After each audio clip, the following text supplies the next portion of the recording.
गर्मी की छुट्टियां चल रही थीं। ना मोबाइल, ना इंटरनेट। गांव के बच्चे बोर हो रहे थे। राजू ने कहा, चलो कुछ मजेदार खेलते हैं, छुपन छुपाई, लेकिन पुरानी ठाकुर हवेली में। सोनू चौंका, पागल हो गया है क्या? वो तो भूतिया जगह है। मीना हंसते हुए बोली, डरपोक कहीं का, मजा आएगा। पिंकी ने धीरे से कहा, अगर सच में कुछ हो गया तो? फिर भी सब मान गए।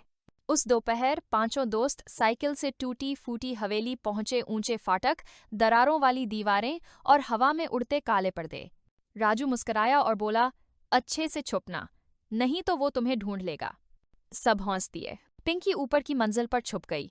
चिंटू रेंगता हुआ धूल भरी रसोई में चला गया। सोनू चुपके से तहखाने की तरफ गया। वहां अंधेरा था और ठंडक भी। राजू ने आंखें बंद कीं और गिनती शुरू की, 1, 2, 3। मीना एक पुराने संदूक में छुप गई, सांस रोककर।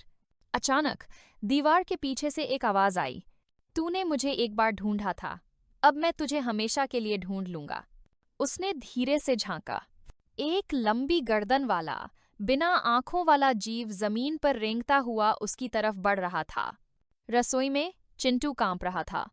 एक पुरानी अलमारी चरमराकर खुली। अंदर एक लड़की खड़ी थी, जिसकी आंखें सीली हुई थीं और मुंह भी सिल दिया गया था। वो फुसफुसाई, मैं भी छुप रही थी, लेकिन कभी बाहर नहीं निकल पाई। चिंटू चीखते हुए भागा, लेकिन उसके पांव फर्श में धंसने लगे, जैसे कोई अदृश्य हाथ उसे नीचे खींच रहे हों। सोनू तहखाने में एक फटे आईने के सामने खड़ा था। उसने खुद को देखा, लेकिन आईने में उसका प्रतिबिंब अलग तरह से मुस्कुरा रहा था। परछाई ने कहा, मैं ही तेरा असली रूप हूं, अब बाहर मैं जाऊंगा, तू नहीं।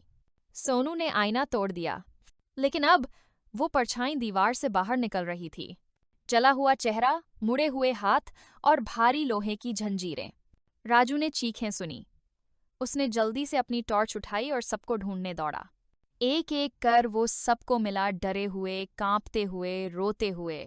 पिंकी ने कांपते हुए कहा, यहाँ और भी बच्चे हैं, वो हमारी तरह दिखते हैं, लेकिन वो हम नहीं हैं। अचानक सारे दरवाजे जोर से बंद हो गए और उनके सामने 5 भूतिया बच्चे आ खड़े हुए।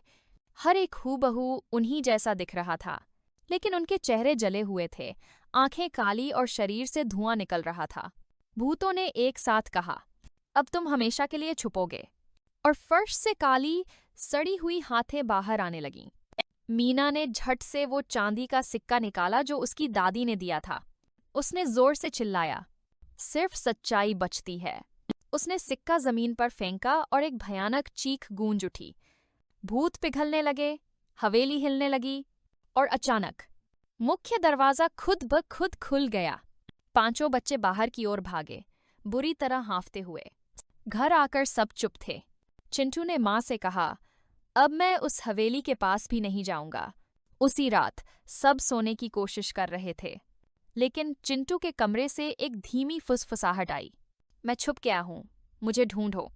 उसके बिस्तर के नीचे 2 जलती हुई आंखें खुल गईं।